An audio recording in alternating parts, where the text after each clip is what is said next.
एक uniform magnetic field में एक चार्ज्ड पार्टिकल जिसका चार्ज Q और जिसका मास m है को प्रोजेक्ट किया गया with velocity v vector. Uniform magnetic field को मैं b वेक्टर से डिनोट कर रहा हूँ।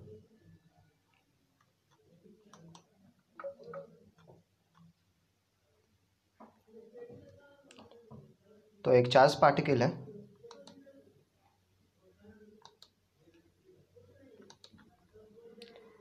जिसका चार्ज है Q, जिसका मास है m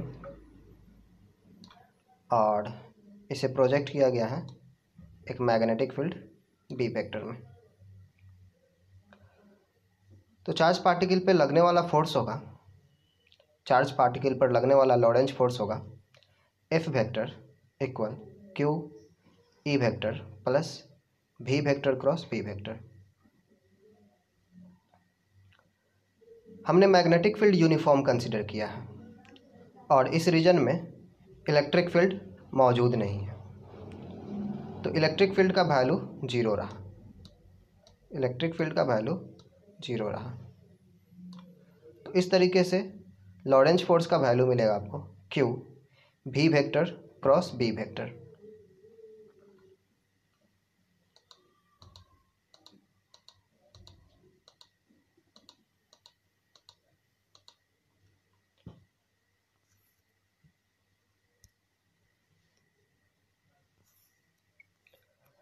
तो फोर्स आपको मिला Lorentz force F vector equal Q V vector cross B vector. तो क्लियर है, फोर्स जो होगा वो उस प्लेन के परपेंडिकुलर होगा जिस प्लेन में वेलोसिटी वेक्टर है और मैग्नेटिक फील्ड वेक्टर है।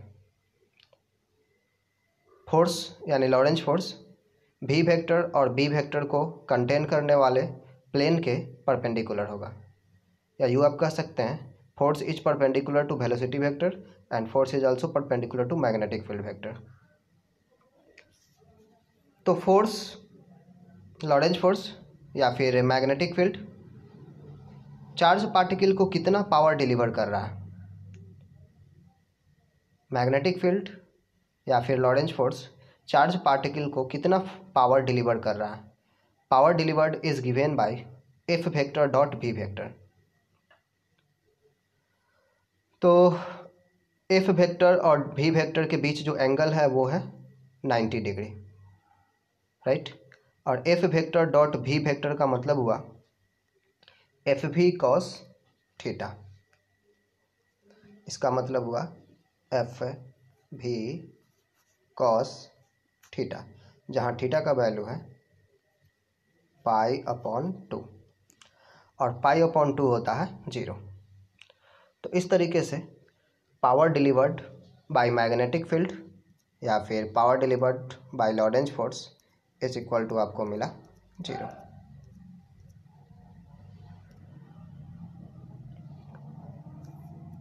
तो आप जानते हैं power is equal to work done per unit time. कोई टाइम इंटरवल t कंसीडर कीजिए, तो work is equal to time t into 0, work is equal to मिला आपको 0। तो किसी भी टाइम इंटरवल t में वर्क डन जो है, मैग्नेटिक फील्ड जो वर्क कर रहा है वो 0 है। And according to work energy theorem, work done is equal to change in kinetic energy. Since work done is equal to 0, therefore change in kinetic energy is also 0। तो इससे ये prove हो जाता है कि यदि ये यूनिफॉर्म मैग्नेटिक फील्ड हो, यदि ये यूनिफॉर्म मैग्नेटिक फील्ड हो तो चार्ज पार्टिकल पर कोई वर्क नहीं करता है। चार्ज पार्टिकल के काइनेटिक एनर्जी में यूनिफॉर्म मैग्नेटिक फील्ड कोई चेंज नहीं ला सकता है। लेकिन यहाँ पर कुछ टर्म मैंने आपसे अब तक छुपा कर रखा है, जैसे यहाँ पर टाइम इंडिपेंडेंट आपको दिख रहा है। टाइम इंडिपेंडेंट क्यों यूज किया गया है, इस टर्म का यूज क्यों किया गया है। और फिर जो लॉरेंज इक्वेशन आप लोग यूज कर रहे हैं, F vector is equal to Q E vector plus V vector cross B vector, जब इस रीजन में सिर्फ मैग्नेटिक फील्ड एग्जिस्ट करता है, जब इस रीजन में सिर्फ मैग्नेटिक फील्ड एग्जिस्ट करता है, इलेक्ट्रिक फील्ड जीरो है, इलेक्ट्रिक फील्ड एग्जिस्ट नहीं करता है, तब हम डायरेक्ट इस इक्वेशन का यूज क्यों नहीं कर सकते? F vector is equal to Q V vector cross B vector का यूज क्यों नहीं कर सकते हैं? लॉरेंज फोर्स का इक्वेशन यूज करने का क्या ज़रूरत है? तो आपका जो सोचना है वो भी सही है, लेकिन आपके इस थिंकिंग पर, आपके इस थॉट पर मैं फुल स्टॉप लगाने जा रहा हूँ।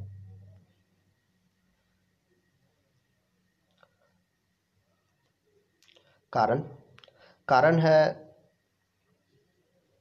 Maxwell's electromagnetic theory. कारण है Maxwell's electromagnetic theory. According to Maxwell's electromagnetic theory,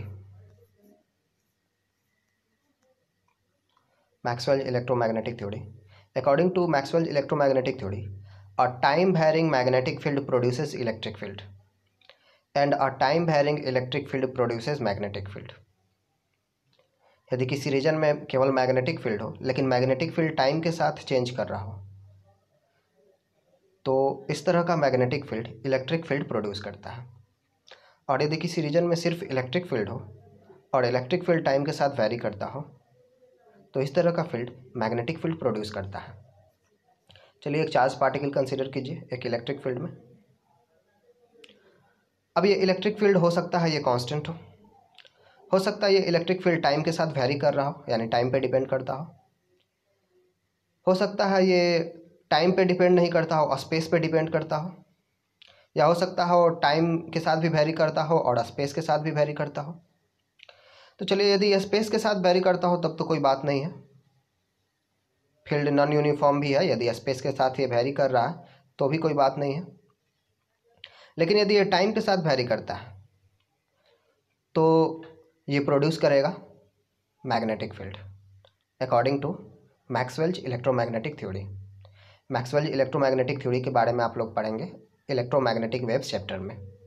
okay, तो हम यदि इलेक्ट्रिक फील्ड में एक चार्ज पार्टिकल है और भी वेलोसिटी के साथ मूव कर रहा है, तो हम इस चार्ज पार्टिकल पे लगने वाले फोर्स के लिए ऐसा इक्वेशन यूज करना चाहेंगे जो कि जनरल हो, वो एक कांस्टेंट इलेक्ट्रिक फील्ड के लिए भी एप्लीकेबल हो, वो एक टाइम वैरिंग इलेक्ट्रिक फील्ड के लिए भी एप्लीकेबल हो, और स्पेस वैरिंग इलेक्ट्रिक फील्ड के लिए भी एप्लीकेबल हो, या फिर ऐसा इलेक्ट्रिक फील्ड के लिए भी एप्लीकेबल हो जो कि टाइम के साथ साथ स्पेस के साथ भी वैरी करता हो। मतलब हम एक जनरल इक्वेशन लिखना चाहते हैं। वास्तव में आपको एक बात जो है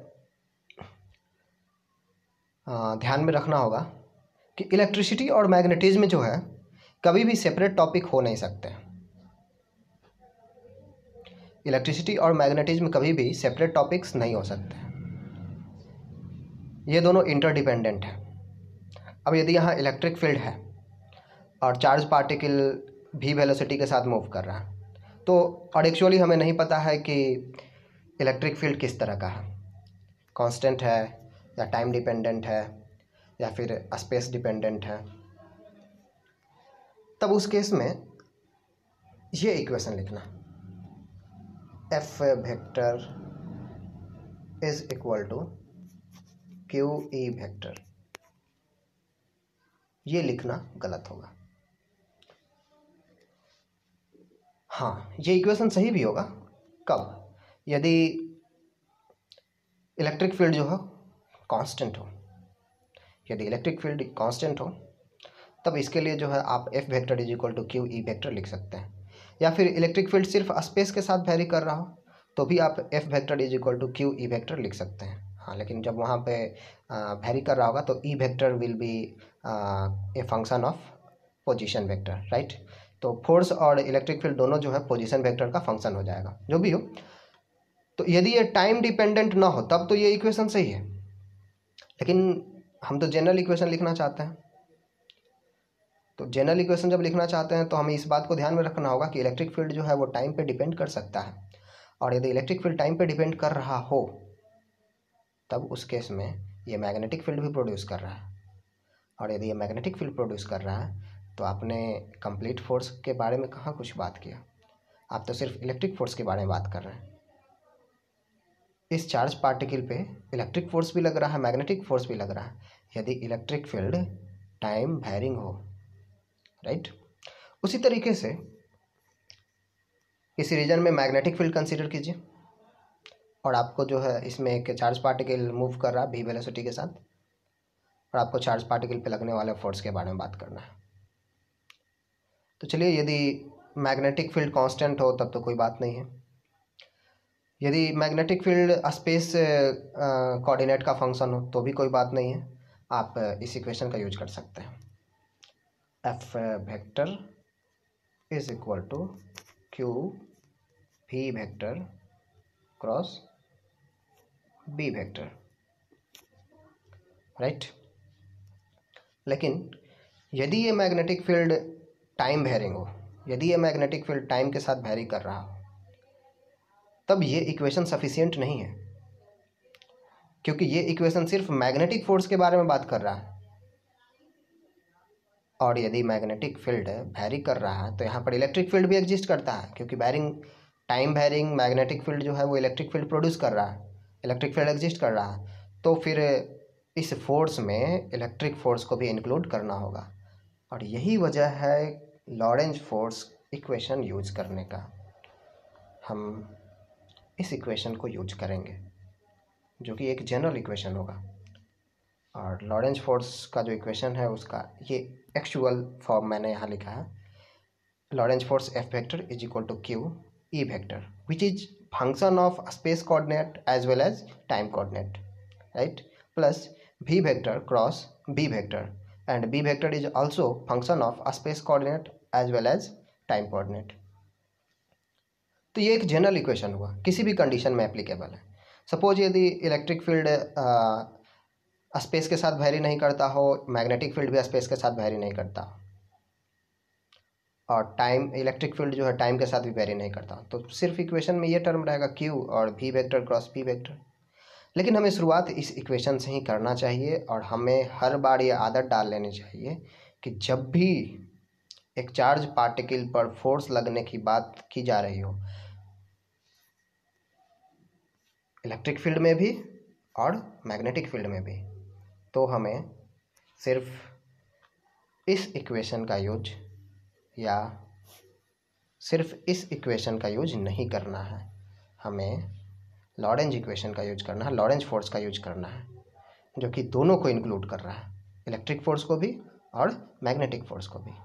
अब जो कंडीशन होगा, जो स्पेशल कंडीशन होगा, उसके अकॉर्डिंग जो है ये इक्वेशन हो सकता है कि F vector equal Q E vector में रिड्यूस हो जाए स्पेशल कंडीशंस में, या फिर हो सकता है कि ये इक्वेशन जो है F vector equal Q V vector cross B vector में रिड्यूस हो जाए। लेकिन हमें शुरुआत जो है लॉरेंज फोर्स से ही करनी होगी।